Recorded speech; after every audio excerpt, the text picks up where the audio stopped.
కోట్లు అంటే ఒకప్పుడు అద్భుతం. కానీ ఇప్పుడు అనుకుంటే 6 అంటే 6 రోజుల్లో వచ్చే వసూళ్లు. అంత ఈజీ అయిపోయింది మన వాళ్ళకు 1000 వాలా పేల్చడం. మరి ఇండియన్ స్క్రీన్ పై నెక్స్ట్ 1000 కోట్లు వసూలు చేసే సినిమా ఏది? అది కూడా మళ్ళీ సౌత్ కి సాధ్యమా?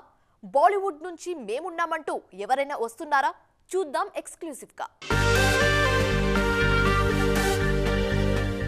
పుష్ప 2 వసూళ్లు చూశాక 1000 కోట్లు వసూలు చేయడం ఇంత ఈజీనా అనిపిస్తుంది. ఈ చిత్రం కేవలం 6 రోజుల్లోనే 1000 కోట్లు వసూలు చేసింది. దీనికి ముందు బాహుబలి 2, KGF 2, RRR, జవాన్, పఠాన్, కల్కి సినిమాలు మాత్రమే 1000 కోట్లు దాటాయి. ఇందులో 2 మాత్రమే బాలీవుడ్, 4 టాలీవుడ్ నుంచొచ్చినవే. ప్రస్తుతం సెట్స్ పై ఉన్న సినిమాల్లో బాలీవుడ్ నుంచి కేవలం వార్ 2కి మాత్రమే 1000 కోట్ల క్లబ్లో చేరే ఛాన్స్ ఉంది. ఎన్టీఆర్ ఉన్నారు కాబట్టి సౌత్ లో వార్ 2కు తిరుగుండదు. హిందీలో ఎలాగూ హృతిక్ ఉన్నారు. పైగా దేవరా, RRRతో తారక్కు ఫ్యాన్స్ వచ్చారు. అందుకే నెక్స్ట్ 1000 కోట్ల సినిమాల రేసులో వార్ 2 ముందుంది. వార్ 2 మినహాయిస్తే తర్వాతంతా 1000 వాలా రేసులో ముందున్నది సౌత్ ఇండస్ట్రీనే. కన్నడ నుంచి కాంతారా 2తో పాటు యష్ టాక్సిక్కు ఆ ఛాన్స్ ఉంది. ప్రభాస్ ఫౌజీకి 1000 కాదు, టాక్ బాగా వస్తే 1500 కోట్లొచ్చినా ఆశ్చర్యపోక్కర్లేదు. Last but not the least Rajini, Lokesh Kanagaraj కాంబోలో వస్తోన్న కూలీ కూడా 1000 కోట్ల రేసులోనే ఉంది. కోలీవుడ్ నుంచి ఇప్పటి వరకు ఒక్కటంటే ఒక్క 1000 కోట్ల సినిమా కూడా రాలేదు. 2.0 మాత్రమే 700 కోట్ల క్లబ్లో చేరింది.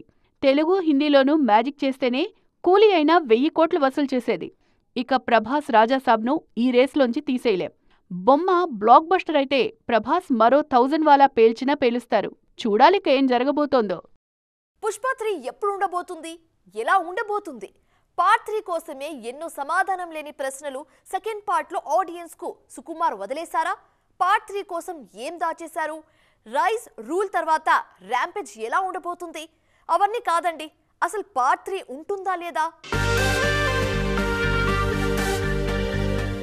పుష్ప 3 ర్యాంపేజ్ ఎప్పుడొస్తుందో తెలియదు కానీ ఆల్రెడీ థియేటర్స్ లో అల్లు అర్జున్ ర్యాంపేజ్ ఆడించారు. ప్రీమియర్స్ నుంచే పూనకాలు పుట్టించాడు పుష్పరాజ్. ఇంటా బయట అని తేడా లేదు, అన్ని చోట్ల పుష్పరాజు మోత మోగిపోయింది.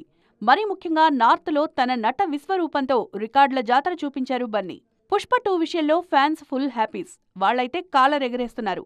ఎవరూ ఊహించని విధంగా 1800 కోట్లకు పైగా వసూలు చేసి ఇండస్ట్రీ హిట్ గా నిలిచింది పుష్ప 2. అంతా బాగానే ఉన్నా కొన్ని ప్రశ్నలు మాత్రం ఫ్యాన్స్, ఆడియన్స్ ను వేధిస్తున్నాయి.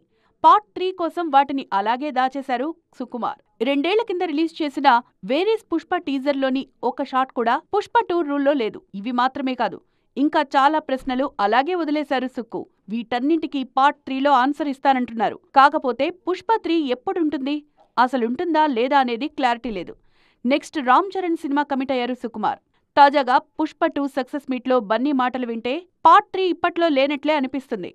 పుష్ప 3 ఎలా ఉంటుందో నీకు తెలీదు, నాకు తెలియదంటూ సుకుమార్ను చూస్తూ చెప్పారు బన్నీ. అన్నీ కలిసొస్తే అప్పుడు చూద్దాం అనేశారు. అంటే పార్ట్ 3కి కథ కూడా లేదని అర్థమవుతోంది. వీళ్ళ తీరు చూస్తుంటే పుష్ప 3 వచ్చేది కూడా అనుమానమే. ఓ పద్ధతి, ఓ ప్లానింగ్, ఓ విజన్ అంటూ ముందుకెళ్తున్నారు చిరంజీవి. ఈయన ప్లానింగ్ చూస్తుంటే కుర్ర హీరోలకు కూడా కుళ్ళు వచ్చేస్తుందేమో.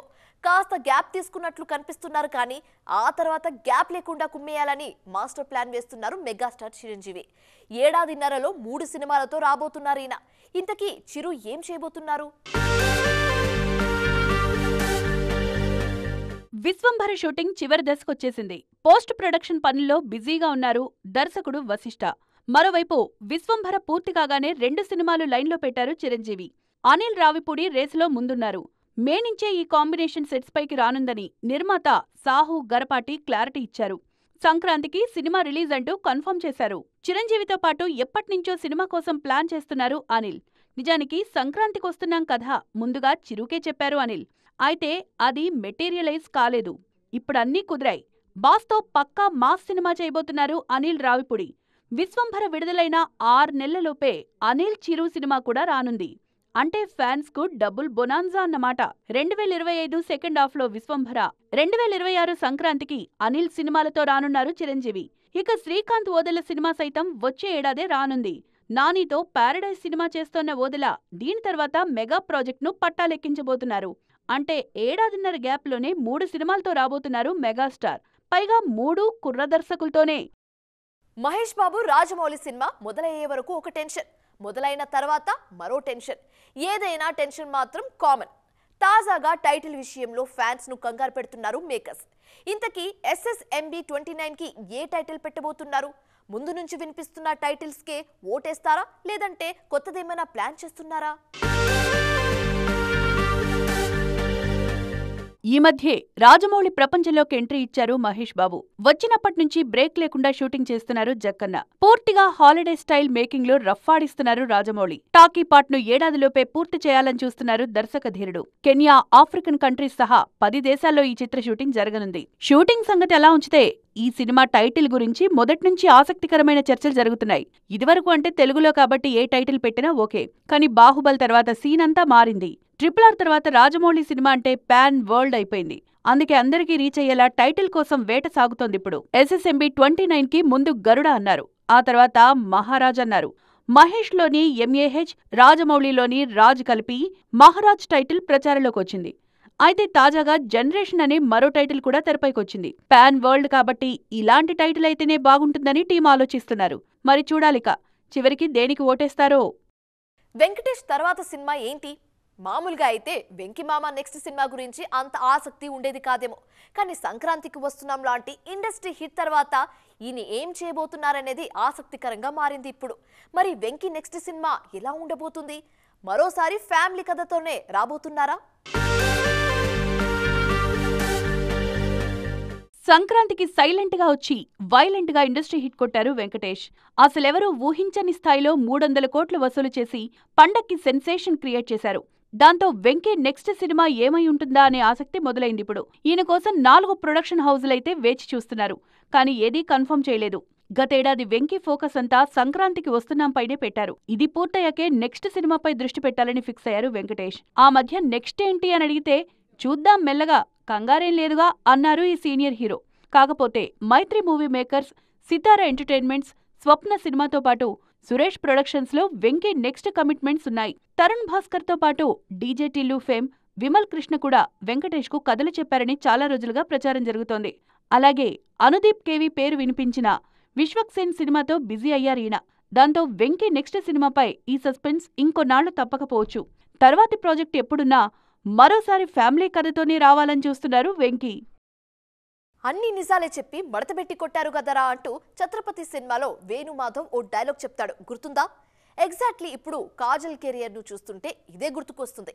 ఇంతకీ ఈ డైలాగ్ కి కాజల్ కెరియర్ కు లింక్ ఏంటి అని అనుకుంటున్నారా? ఈ లింక్ తెలియాలంటే ఈ బ్యూటీతో మన సీనియర్లు ఆడిన ఆట తెలియాలి. మరి అదేంటో చూద్దామా? కాజల్ అగర్వాల్ పై కష్టాలన్నీ కలిసి ఒకేసారి అటాక్ చేస్తున్నాయి. ఎప్పుడూ బిజీగా ఉన్నట్లే కనిపిస్తుంది కానీ చేతిలో ఒక్క సినిమా కూడా ఉండదు. కమిట్ అయిన సినిమాల్లోంచి కూడా ఆమెను తప్పిస్తున్నారు. రిలీజ్ అయిన సినిమాల్లో కాజల్ కనిపించట్లేదు. గత 3 ఏళ్లుగా ఇదే సిచ్యువేషన్లో ఉన్నారు ఈ సీనియర్ బ్యూటీ. ఆచార్య నుంచే కాజల్ బ్యాడ్ లక్ మొదలైంది. అందులో కథకు కాజల్ క్యారెక్టర్ అక్కర్లేదని షూటింగ్ చేశాక తప్పించారు కొరటాల శివ. ఆ తర్వాత నాగార్జున ఘోస్ట్ సినిమాలోనూ హీరోయిన్ గా తీసుకుని తర్వాత తప్పించారు. ఇక భగవంత కేసరిలో ఉన్న కాజల్ పాత్రకు పెద్దగా వెయిటేజ్ ఉండదు. అంతా బాలయ్య, శ్రీలీలే చూసుకున్నారు. ఇండియన్ 2తో అయినా జాతకం మారుతుందేమో అనుకుంటే అందులో అసలు కాజల్ కనిపించనే లేదు. పార్ట్ 3లోకి పార్సల్ చేశారు శంకర్. కానీ పార్ట్ 2 ఫలితం చూశాక ఇండియన్ 3 వచ్చేది అనుమానమే. దాంతో అక్కడ కూడా కాజల్కు కష్టాలు తప్పలేదు. ప్రస్తుతం కన్నప్పలో పార్వతిగా నటిస్తున్నారు కాజల్. మొత్తంగా సీనియర్ హీరోలంతా కలిసి కాజల్కు షాక్ ఇచ్చారు. ఇది వాటి ఈటీ ఎక్స్క్లూసివ్. నెక్స్ట్ ఎపిసోడ్ లో మళ్ళీ కలుద్దాం. Until then keep watching TV9. Bye bye.